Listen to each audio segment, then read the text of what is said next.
साहिबगंज से है, जहां राजमहल ब्लॉक ऑफिस में एक पेड़ के नीचे भारी मात्रा में एक्सपायरी सरकारी दवाइयां मिलने से हड़कंप मच रहा है। गर्भवती महिलाओं और मरीजों को वितरित की जाने वाली दवाइयां खुले में फेंकी मिली। जानकारी के मुताबिक फेंकी गई दवाइयों में iron and folic acid tablets IP शामिल है। ये दवा मुख्य रूप से गर्भवती महिलाओं और एनीमिया से पीड़ित मरीजों को निःशुल्क दी जाती है। दवा के पत्तों पर झारखंड सरकार का लोगो भी अंकित है। लोगों ने मामले की निष्पक्ष जांच की और दोषियों पर कार्रवाई की मांग की है। के लोगो वाला दवाई वहाँ पर जो है तो फेंका हुआ है, सब एक्सपायर कर गया है, वहाँ फेंका हुआ है। आखिर ये दवाई प्रखंड कार्यालय के अंदर कैसे आया और वो भी झारखंड सरकार का लोगो लगा हुआ है, एक्सपायर किया हुआ दवाई है। आखिर इसका जिम्मेवार कौन है? तो जिला प्रशासन का इनका जांच का जो है तो विषय है, जांच होना चाहिए। आखिर प्रखंड कार्यालय के अंदर ये दवाई कहां से आया? और देखिए, सरकारी दवाओं की बर्बादी पे कई गंभीर सवाल भी उठने लगे हैं। न्यूज़ 18 सवाल पूछता है कि राजमहल में किसने ये एक्सपायर्ड दवाएं फेंकी हैं? मरीजों में इनका वितरण आखिर क्यों नहीं किया जा सका? जांच के बाद दोषियों पर कार्रवाई कब तक होगी? ये वो सवाल है जो न्यूज़ 18 पूछ रहा है।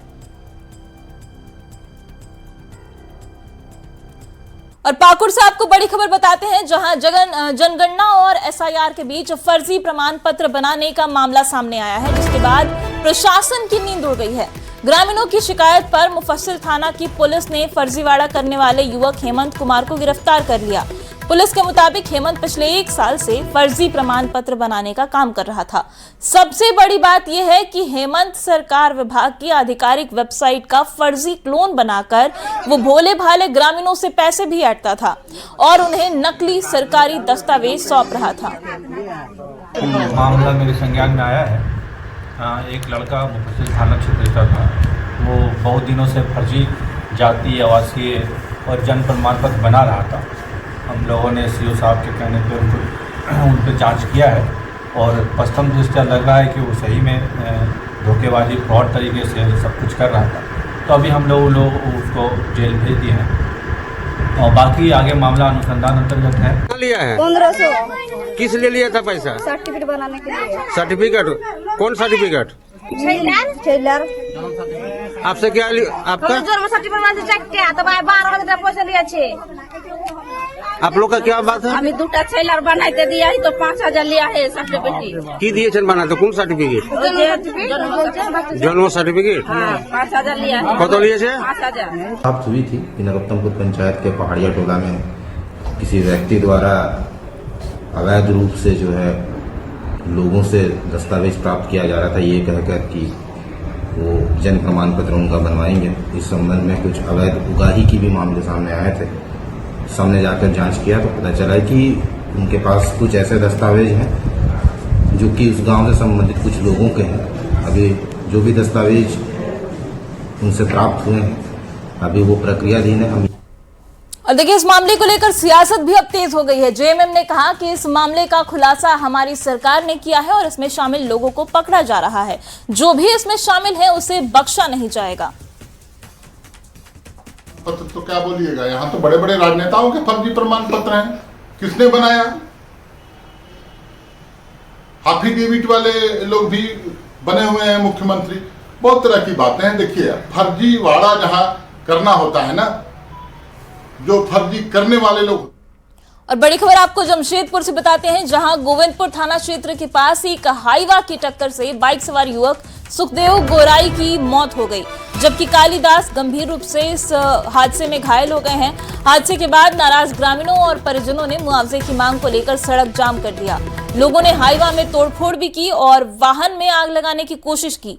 सूचना मिलने पर बड़ी संख्या में पुलिस बल मौके पर पहुंची और लोगों को समझाने की कोशिश की, लेकिन स्थिति बिगड़ने पर हंगामा और भी बढ़ गया। इस दौरान प्रदर्शनकारियों ने पुलिस पर भी पथराव कर दिया, जिसके जवाब में पुलिस ने हल्का बल प्रयोग किया और घटना में 4 पुलिसकर्मी आपको बता दें कि घायल हो गए हैं। वहीं कई लोग भी इसमें घायल हुए हैं, जिन्हें एमजीएम अस्पताल में भर्ती कराया गया। पुलिस ने मौके से 8 लोगों को गिरफ्तार किया है और 32 लोगों पर मामला दर्ज किया है। हादसे के बाद करीब 5 घंटे तक सड़क जाम रहा और हंगामा जारी रहा। फिलहाल पुलिस ने परिजनों को मुआवजा दिलाने का आश्वासन दिया है। जाके पत्थर मारे गाड़ी में, प्रशासन तुरंत आई है गाड़ी को रोकने के लिए। हम लोग को रोकने के लिए देखिए कितना सारा भीड़ बुला लिया है, क्यूटीआर फोर्स आ चुका है, कितना फोर्स पहुंच चुका है यहाँ पे। मगर 11 बजे से लेकर शाम का 6 बज चुका है, अभी तक गाड़ी का ओनर को फोन करके उसको पकड़ कर यहाँ नहीं लाया गया है।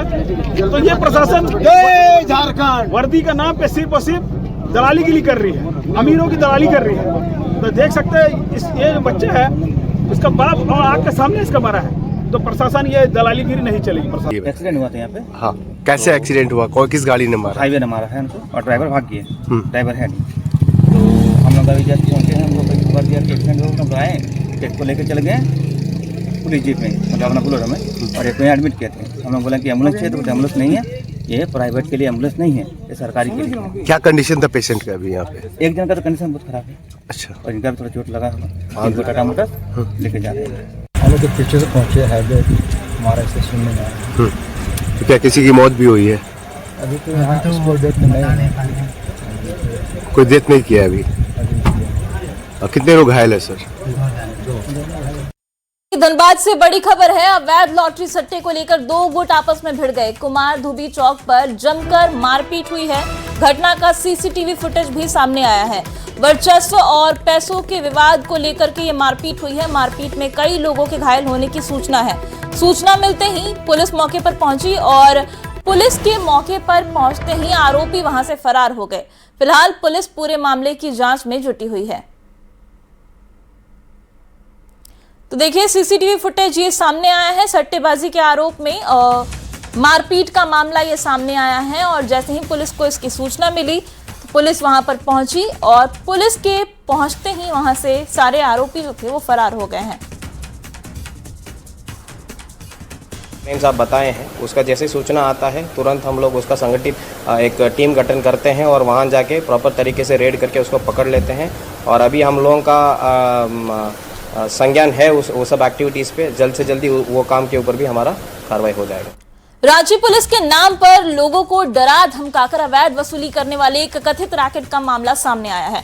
आरोप है कि आईजी कार्यालय का कर्मचारी बताकर 2 लोगों ने एक व्यक्ति को SC/ST के झूठे केस में फंसाने की धमकी दी और 1 लाख रुपए की मांग की। पूरे मामले में पीड़ित ने हिम्मत दिखाते हुए शिकायत CID के ADG से की है। शिकायत के साथ ही संदिग्धों की तस्वीरें और वीडियो भी सौंपे गए हैं। प्रारंभिक जांच में बड़ा खुलासा हुआ है कि तस्वीरों में दिख रहे दोनों व्यक्ति ना तो CID और ना ही IG कार्यालय के कर्मचारी हैं। अब इस पूरे मामले की जांच शुरू कर दी गई है। खिलाफ हम लोग के ऊपर जो है हमारे और पड़ोसी अन्य भी पड़ोसी के खिलाफ झूठा केस में जो है ना फंसाने का प्रयास हमेशा करते रहे हैं। 20 तारीख की घटना है। झूठा मुकदमा फिर उसके सोनित वरण राय के द्वारा कि मेरी बेटी को फिर से अरुण महतो छेड़ता है। दिशोम गुरु को मरणोपरांत पद्म भूषण आज मिलने वाला है। शिबू सोरेन की पत्नी रूपी सोरेन ये सम्मान ग्रहण करेंगी। राष्ट्रपति भवन में उन्हें राष्ट्रपति सम्मानित करेंगी। मौके पर उनकी बहू कल्पना सोरेन भी मौजूद रहेंगी। सोमवार को कल्पना सोरेन और रूपी सोरेन दिल्ली के लिए रवाना हो गई थी और आज राष्ट्रपति भवन में राष्ट्रपति द्रौपदी मुर्मू मरणोपरांत दिशोम गुरु शिबू सोरेन को पद्म भूषण सम्मान से सम्मानित करने वाली हैं। रांची की मोरहाबादी स्थित गुरुजी के आवास पर भी पुराने सुरक्षाकर्मी दिशोम गुरु को याद कर रहे हैं। वहीं गुरुजी के आवास परिसर में मौजूद JMM के केंद्रीय प्रवक्ता मनोज पांडे ने राजनीति के क्षेत्र में गुरुजी के योगदान को याद करते हुए बताया कि आज का दिन ऐतिहासिक है और गौरव से भरा दिन है।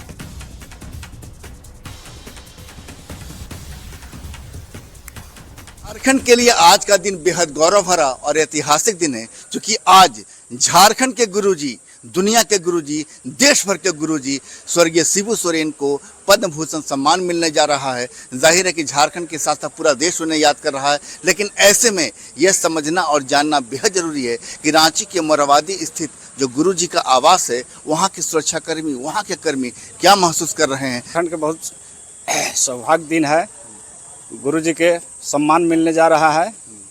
बहुत लंबे समय से गुरुजी ने झारखंड के लिए लड़ाई लड़े हुए थे। हम लोग तैनात पुलिसकर्मी यहाँ पर ड्यूटी देते हैं। गुरुजी जब थे तो बहुत सुंदर लगता था, लेकिन स्वर्गीय शिबू सोरेन जी आज नहीं हैं, तब पर भी हम लोग तैनात हैं। इस झारखंड के लिए आज बहुत गर्व के दिन है। नहीं, ऐसे अमूमन मैं आता हूँ मॉर्निंग वॉक करने, लेकिन आज का दिन कुछ स्पेशल है। आज हम तमाम झारखंडियों के लिए और हम लोग के लिए तो भगवान तुल्य, देवता तुल्य ये नेता आज हमारे बीच भले ही नहीं हो, लेकिन उनके जो कथन हैं, उनके जो विचार हैं, उनके द्वारा जो किया गया काम है, मैं नहीं समझता हूं कि आने वाला इतिहास भी कभी उन्हें भूल पाएगा। आने वाली पीढ़ियां उनसे बहुत कुछ सीखेंगी, कैसे लड़ाई लड़ा जाता है, कैसे समाज सेवा के क्षेत्र में कई काम, नशा मुक्ति हो, रात्रि पाठशाला हो और भी कई चीजें आज सीखने की जरूरत है। तो गुरुजी मात्र एक मनुष्य नहीं, मानव नहीं, बल्कि एक दर्शन है, एक विचार है, आज प्रासंगिक है। शिबू सोरेन का आवास है, वो वास्तव में लोगों के लिए एक कह सकते हैं कि हर दिन लोग यहाँ से जो मॉर्निंग वॉकर से गुजरते हैं, आम लोग भी गुजरते हैं, लेकिन जैसे ही लोगों को जानकारी मिली कि भारत का तीसरा सर्वोच्च नागरिक सम्मान पद्म भूषण स्वर्गीय गुरुजी शिबू सोरेन को मिलने जा रहा है, तो लोग उनके काम को याद कर रहे हैं, बाबा से मुलाकात का वो दौर याद कर रहे हैं कि बाबा थे तो ये बातें होती थी, बाबा थे तब ऐसा था, बाबा आज नहीं है तो ऐसा है। कुल मिलाकर आज जो है लोग वास्तव में शिबू सोरेन को याद कर रहे हैं, उनके काम को याद कर रहे हैं, और लोग वो तस्वीर भी देखना चाहते हैं कि जब उनका परिवार पद्म भूषण सम्मान ग्रहण करेगा तो बाबा की आत्मा जहाँ भी होगी वो झारखंड को देख रही होगी, झारखंड को बनते और बढ़ते देख रही होगी। संजय कुमार सिन्हा, न्यूज़ 18, रांची। दिवंगत गुरुजी को देश के तीसरे सर्वोच्च नागरिक पुरस्कार पद्म भूषण मिलने का प्रदेश बीजेपी ने भी स्वागत किया है। झारखंड बीजेपी के मुख्य प्रवक्ता प्रतुल शाहदेव ने कहा कि गुरुजी ने महाजनी प्रथा के खिलाफ लड़ाई लड़ते हुए मुख्यमंत्री तक का सफर पूरा किया और राज्य गठन को लेकर अलग आंदोलन में बड़ी भूमिका निभाई। उन्होंने कहा कि केंद्र सरकार किसी को भी सम्मान देने में दलगत राजनीति को आधार नहीं बनाती है। ये केंद्र सरकार का भी आपको देखना चाहिए कि वो कभी दल की सीमा को देखकर पुरस्कार तय नहीं करती, जो भी डिजर्विंग होते हैं वो तय करती है उसके हिसाब से। और देखिए चाईबासा से बड़ी खबर आपको बताते हैं। मनोहरपुर में खेत में मिला मोटार शेल 2 फीट लंबा और 30 किलो इसका वजन बताया जा रहा है। खेत की जुताई के दौरान ये मोटार मिला है। जानकारी पर मौके पर पुलिस पहुंच गई। लोगों को विस्फोटक से दूर किया जा रहा है। बम निरोधक दस्ता भी मोटार की जांच करेगा। तो चाईबासा से बड़ी खबर आपको बता रहे हैं, खेत की जुताई के दौरान एक बड़ा सा मोटार मिला है और अब इस विस्फोटक से लोगों को दूर किया जा रहा है। पुलिस पहुंच गई है और बम निरोधक दस्ता इसकी जांच करेगा। रांची के रिम्स में मरीज और परिजनों में फूड पॉइजनिंग की शिकायत के बाद अब रिम्स प्रबंधन अलर्ट है। रिम्स में तैयार हो रहे भोजन की जांच के लिए नई कमेटी बना दी गई है। दरअसल पिछले दिनों रिम्स के अंदर खाना खाने से करीब 20 लोगों की तबीयत बिगड़ गई थी। आरोप लगाए जा रहे थे कि रिम्स के भोजन की वजह से फूड पॉइजनिंग की शिकायत हुई है। हालांकि इस पूरे मामले को लेकर रिम्स ने जब कमेटी बनाई है तो अब प्रथम दृष्टया रिपोर्ट भी सामने आने लगा है, जिसमें फूड पॉइजनिंग से इनकार किया गया है।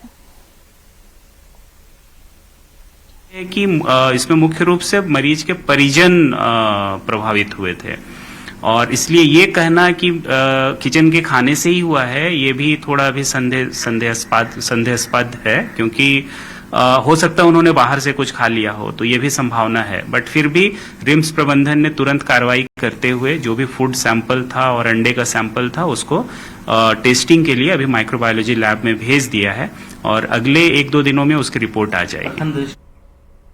अगली खबर आपको जामताड़ा से बताते हैं, जहां के नारायणपुर प्रखंड में स्थित हेल्थ एंड वेलनेस सेंटर को लेकर गंभीर सवाल खड़े हो रहे हैं। ग्रामीणों का आरोप है कि करोड़ों रुपए की लागत से बना ये स्वास्थ्य केंद्र पिछले 4 साल से बंद पड़ा है, जिसकी वजह से क्षेत्र के लोगों को बुनियादी स्वास्थ्य सुविधाओं की जो वंचित है उससे। और ग्रामीणों का कहना है कि जहां मरीजों का इलाज होना चाहिए था वहां अब शराबियों का जमावड़ा लगने लगा है, जिसकी वजह से आसपास के लोगों में डर और असुरक्षा का माहौल बन रहा है। लोगों ने प्रशासन से अस्पताल परिसर की सुरक्षा सुनिश्चित करने और असामाजिक तत्वों के जमावड़े पर रोक लगाने की मांग की है। को बोर्ड लगा दिया है। समस्या यही है कि इतना बड़ा हॉस्पिटल रहते हुए सब कोई धनबाद जा रहा है और अभी तक ओपनिंग हुआ था उसी टाइम कुछ आदमी इसमें था। अभी कितना दिन से बंद है, इसमें कोई 4-5 साल हो गया, अभी तक कोई इसमें रहता भी नहीं है, बस एक सफाई करने के लिए आती हैं। समस्या ये है कि जब से मैं देखा हूँ हॉस्पिटल को ओपनिंग होते हुए उसी दिन थोड़ा भीड़ भड़ाका क्राउड था, बाकी तो हम लोग कुछ नहीं देखे। उसके बाद डॉक्टर भी अंदर जाता होगा तो अपना वैसे ही टाइम पास करता होगा, फिर बाहर निकल जाता होगा। लगभग कितने दिनों से है? 4 साल से देख रहा हूँ, 4-5 साल से। मुरलीधारी बंद नहीं है, वो संचालित है। वहाँ हमारे एएनएम और स्टाफ वहाँ हैं, पोस्टेड हैं और वो रहती हैं। चिकित्सक की कमी के चलते चिकित्सक वहाँ उपलब्ध नहीं है। चिकित्सक अगर आएंगे तो उसकी नियुक्ति होगी, उसके प्रति नियुक्ति की जाएगी। कहते हैं कि डॉक्टर भगवान का दूसरा रूप होते हैं और रिम्स के डॉक्टरों ने इसे एक बार फिर से साबित कर दिखाया है। एक बेहद दुर्लभ और जानलेवा हृदय रोग से जूझ रही महिला को रिम्स के चिकित्सकों ने सफल ओपन हार्ट सर्जरी कर नई जिंदगी दी है। खास बात यह है कि पूरा इलाज आयुष्मान भारत योजना के तहत निःशुल्क किया गया। पलामू की महिला कई महीनों से बुखार, सांस फूलने और दिल की धड़कन तेज होने जैसी समस्याओं से परेशान थी। जांच में पता चला कि वो इन्फेक्टिव एंडोकार्डियोटिस नाम की बेहद रेयर और गंभीर बीमारी से पीड़ित हैं। मरीज की गंभीर स्थिति को देखते हुए रिम्स के कार्डियोथोरेसिक विभाग ने तत्काल ओपन हार्ट सर्जरी की और विशेषज्ञ डॉक्टरों की टीम ने जटिल सर्जरी के दौरान हृदय में मौजूद संक्रमित ऊतक को पूरी तरह निकाल दिया और क्षतिग्रस्त माइट्रल वाल्व को उसकी जगह कृत्रिम वाल्व ट्रांसप्लांट किया। आयुष्मान भारत योजना के तहत हुई इस सर्जरी के बाद मरीज की हालत तेजी से सुधर रही है। रिम्स प्रबंधन ने इसे संस्थान की बड़ी उपलब्धि माना है और ये भी कहा है कि सरकारी स्वास्थ्य सेवाओं और आयुष्मान भारत योजना की सफलता की ये मिसाल बन चुकी है। कार्डियक सर्जरी थी, एक जटिल कार्डियक सर्जरी थी जिसको CTVS के डॉक्टरों ने किया और पूरी टीम ने बहुत अच्छा किया। इसमें एक 35 वर्षीय महिला थी जो पलामू की रहने वाली थी और उसको एंडोकार्डाइटिस, इन्फेक्टिव एंडोकार्डाइटिस नाम की एक दुर्लभ बीमारी होती है हार्ट की, तो वो थी। और उसके साथ साथ एक हार्ट का जो एक वाल्व होता है जिसको माइट्रल वाल्व कहते हैं, उसमें एक वेजिटेशन बन गया था, मतलब उसका वाल्व वो पूरी तरह से खराब हो चुका था। अगर उसको तुरंत ये ऑपरेशन नहीं किया जाता तो मरीज की जान भी जा सकती थी। इकोकार्डियोग्राफी और बाकी हार्ट की जांच करके देखी गई तो दिखा कि हार्ट के अंदर एक वाल्व खराब है और हार्ट के अंदर तैरता हुआ कोई मांस का टुकड़ा है। उसके बाद फिर वो उस पेशेंट को हमारे पास रेफरेंस के लिए भेजा गया, हमने ट्रांसफर इन दिया, फिर हमने हार्ट का CT स्कैन कराया, उसमें उस बीमारी की पुष्टि हुई और जब हमने ऑपरेशन के लिए जब हमने प्लान भी किया था, सारी दवाइयों के बावजूद भी पेशेंट का ऑक्सीजन का डिमांड कम नहीं हो पा रहा था, वो उठ के बैठ पाने की स्थिति में नहीं थी। रांची की अवनी केजरीवाल देश भर में इंटर कॉमर्स की टॉपर बनी है। DPS रांची की छात्रा अवनी को कुल 500 में 500 नंबर मिले हैं, यानी 100% मार्क्स। दरअसल रीवैल्यूएशन के बाद अवनी के कुल 24 मार्क्स बढ़े हैं और इसमें अंग्रेजी में 19, बिजनेस स्टडीज में 5 नंबर हैं। आपको बता दें कि जब इंटर कॉमर्स का परिणाम जारी हुआ था तब अवनी को कुल 95.2% मार्क्स मिले थे, लेकिन अपने नंबर से संतुष्ट नहीं होने पर अवनी ने इंग्लिश और बिजनेस स्टडीज के पेपर को पुनर्मूल्यांकन के लिए क्लेम किया था। इसके बाद इन दोनों विषय में कुल 24 नंबर बढ़ने के बाद अवनी केजरीवाल देश भर में इंटर कॉमर्स की नेशनल टॉपर बन गई हैं। देखकर बहुत अच्छा लगा था एंड हम लोग सब बहुत ही हैप्पी थे, तो हाँ। अच्छा, क्लेम करने से पहले जो फर्स्ट समय आपके जो मार्क्स आए तो कितने % थे आपके? मेरे 95.2% आए थे बिफोर रिवैल्यूएशन। अब जो इवैल्यूएशन हुआ तो उसके बाद 100 में 100%? हाँ। उन्हीं ने 100 में 100% दे दिया। हाँ। अच्छा, आप देश भर में टॉप किए हैं, आपके साथ भी कुछ और लोग हैं कि रांची की अवनी इकलौती टॉपर है? मुझे इसका आइडिया तो ऐसे नहीं है। अच्छा, किस सब्जेक्ट में नंबर बढ़े हैं आपके? मेरे इंग्लिश में और बिजनेस स्टडीज में बढ़े हैं। इंग्लिश में 19 मार्क्स और बिजनेस स्टडीज में 5 मार्क्स। कुल 24 टोटल। सरायकेला में मानसून की शुरुआत हो चुकी है और बारिश भी हो रही है। ऐसे में सरायकेला के चांडल डैम में जलस्तर बढ़ने से ईचागढ़ और डैम के घरों में पानी घुस रहा है। साथ ही फसलों को भी इससे नुकसान हो रहा है, जिसे निपटने के लिए चांडिल अनुमंडल में ईचागढ़ की विधायक सविता महतो के नेतृत्व में आपदा प्रबंधन और पदाधिकारी के साथ बैठक की गई। बैठक में विधायक सविता महतो ने पदाधिकारी को कई दिशा निर्देश दिए हैं। देखते हुए पहले से ही डैम का पानी उस निचले स्तर में रखा जाएगा। जैसे भी अगर पानी उस तरह आता है तो उतना पानी जो जमशेदपुर को भी क्षति ना हो और मेरा क्षेत्र को भी, कपाली और मेरा क्षेत्र में भी क्षति पानी ना घुसे। और वहाँ के विस्थापित के लिए हम हमेशा खड़े हैं और 80 से नीचे कोई भी डूबे नहीं और किसी का जान और घर का भी क्षति ना हो, 80 से नीचे ही पानी रखने का आदेश।